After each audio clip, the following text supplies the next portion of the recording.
तो अब आता है महारास। महारास की कथा आप सब श्रवण करेंगे। तो मैंने कल आपको बताया था गोपियों का चीर हरण हो गया था। चीर हरण यानी कि माया रूपी आवरण का हनन किया था भगवान ने जिन गोपियों का।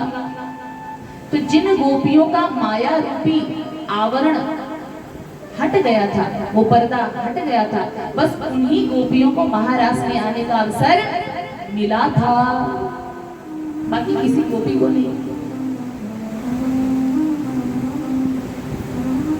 तो अब की बार भगवान ने शरद ऋतु आता है तो भगवान सोचते हैं कि गोपियों को जो मैंने महारास का संकल्प किया था कि हम आपके साथ महारास करेंगे,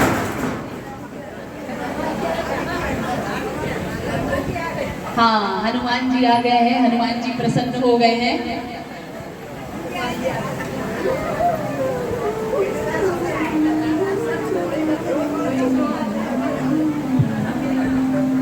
ये भी नृत्य कर रहे हैं कि प्रभु की कथा चल रही है, मगन हो रहे हैं। देखिए सबसे पहले कहीं भी कोई भी कथा, भगवान की कोई भी लीला कथा होती है ना, तो सबसे पहले वहां यदि कोई पहुंचता है, सबसे पहला जो श्रोता होता है कौन? वो बजरंगबली हनुमान है। बोलिए सियावर रामचंद्र की जय, पवन सुत हनुमान की जय। सबसे पहला श्रोता ये बजरंगबली ही पहुंचते हैं श्रोता के रूप में। उसके बाद तो यहाँ पे भी तो उनका रूप तो यत्र तत्र विचरण करेगा ही।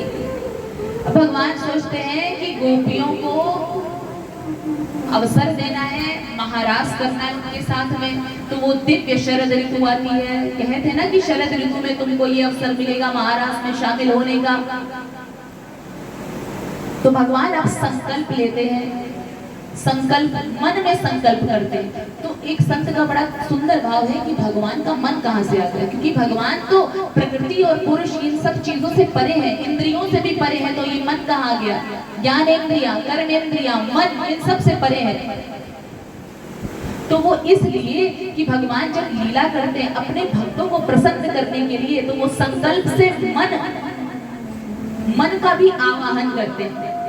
तो उसी मन से भगवान ने संकल्प किया कि अब मुझे अपनी गोपियों के साथ महारास करना है। भगवान ने बंसी की तान छेड़ दी महाराज। और अब की बार की भगवान ने बंसी बजाई।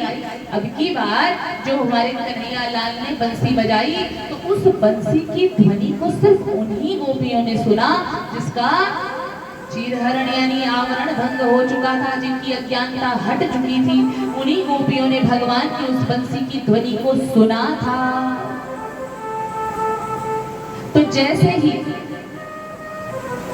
भगवान की उस दिव्य बंसी की ध्वनि को गोपियां सुनती हैं, तो कोई गोपी, एक गोपी के पास तो बहुत सारे उसको काम करने थे, घर के कामकाज में व्यस्त थी। जैसे ही भगवान की बंसी सुनी, उसने सारे काम काज छोड़कर भागी महाराज। फिर दूसरी गोपी, एक गोपी तो हलवा बना रही थी, कढ़ाई रखी उसके अंदर हलवा बना रही थी।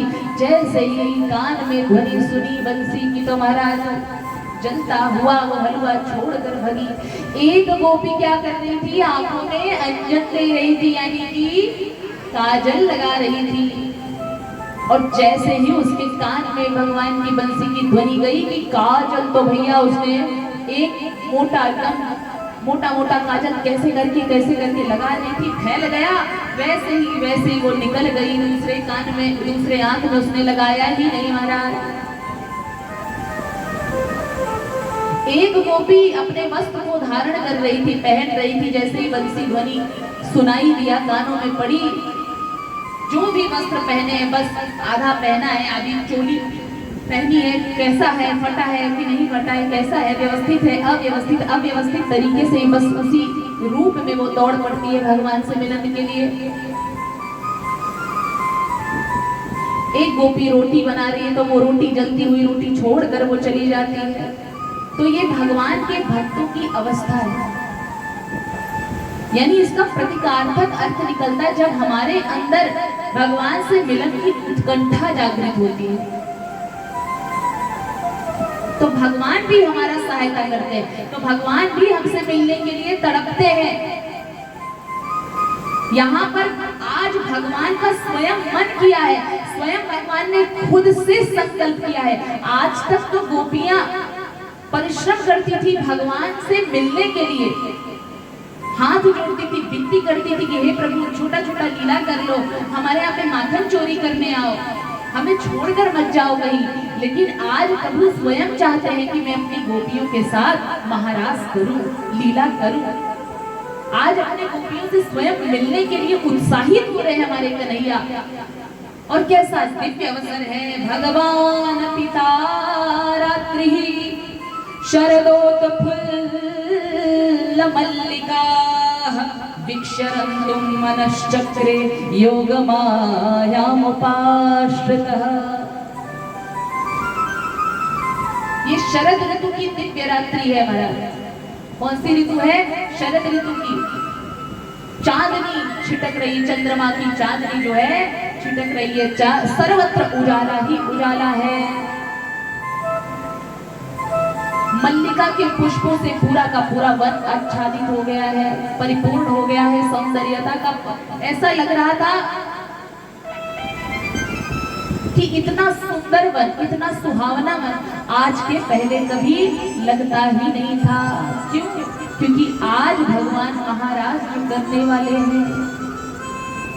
एक गोपी तो ऐसी थी, उसकी अवस्था तो ऐसी थी कि वो आने वाली थी यहाँ पर महाराज में शामिल होने के लिए, लेकिन वो आ नहीं पा रही थी। क्यों? क्योंकि उसके पति ने बोला कि तू नहीं जा सकती है, इतनी रात्रि को तू कहाँ जा रही है? कहती है हमको कन्हैया के पास जाने दो। जब नहीं जा पाती है तो वो भगवान के ध्यान में ऐसी लीन हो जाती है कि उसके अपना जो ये मिट्टी का जो शरीर है वो छोड़ देती है भगवान का ध्यान करते करते, और सबसे पहले वही गोपी भगवान के पास पहुंच जाती है। बोलिए भक्तवत्सल भगवान की जय। भगवान के भक्तों की ऐसी स्थिति होती है कि भगवान से जब मिलने के लिए इकट्ठा जागृत होगा, सच्चा प्रेम जागृत होगा, तो भगवान भी अपने पास में बुलाए बिना नहीं रह सकते। तो सबसे पहले वो गोपी पहुंच गई, बाकी की गोपियां तो बाद में पहुंचती हैं। सारी गोपियां जब पहुंच जाती हैं तो भगवान कहते हैं, स्वागत करते हैं। क्या कहते हैं?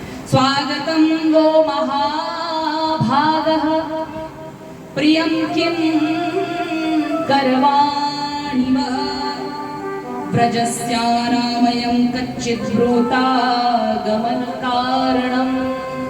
स्वागतम वो महाभाग। हे गोपियों आइए आइए, स्वागत है आप सबों का इस दिव्य शरद ऋतु के समय में। इस जो चांदनी छटक रही है इस दिव्य सुहावने शरद ऋतु के अवसर पर, शरद पूर्णिमा के अवसर पर आप सभी गोपियों का स्वागत करता हूं मैं। तो सारी की सारी गोपियां बड़ी प्रसन्न हो जाती हैं कि भगवान स्वयं हमारा स्वागत कर रहे हैं। अब प्रभु हमें महाराज में शामिल होने का अवसर जो है देंगे।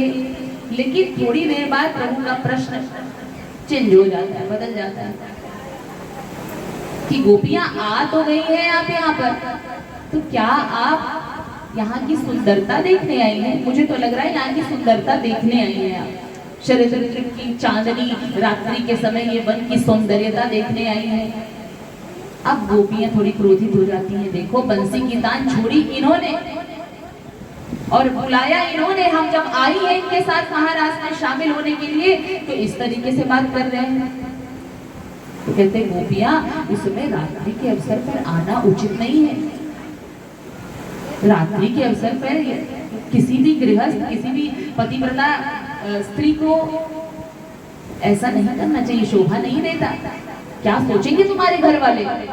अब वो सारी की सारी गोपियां अपने नाखूनों से धरती को कुरेदने लगती हैं, नीचे की तरफ देखती हैं। उन्हें बहुत क्रोध आ रहा है कि बताओ ये कन्हैया इस तरीके से कैसे कर सकता है हमारे साथ। अब कन्हैया किस लिए ऐसा कर रहे हैं? परीक्षण ले रहे हैं कि जब तक जीवात्मा पूर्ण रूप से प्रभु को अपना सब कुछ समर्पित नहीं कर देता तब तक भगवान उसको अपनाते नहीं।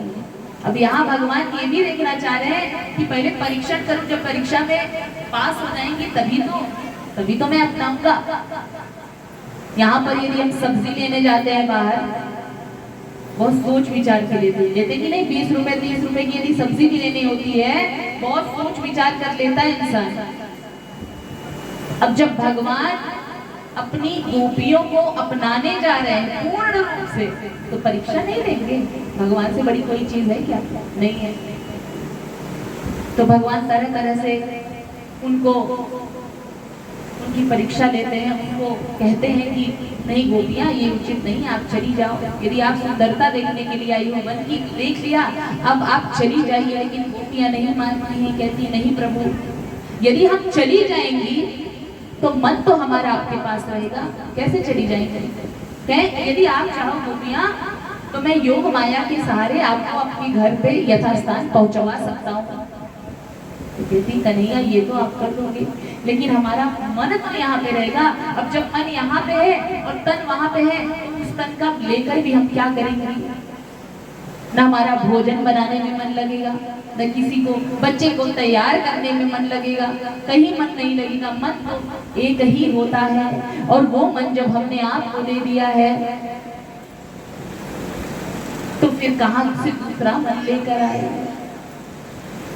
उधो भय न मन 10-20 मन तो होता नहीं है, 2-4 तो होता नहीं है। मन तो है एक ही, चाहे वो सांसारिकता में लगा दो और चाहे वो ईश्वर में लगा दो। तो प्रभु ये मन सिर्फ और सिर्फ आप में ही अनुरक्त हो चुका है, अब कुछ नहीं हो सकता। बड़ी देर कर दी, यदि तुमको यही सब नाटक करना था तो क्यों बुलाया हमें?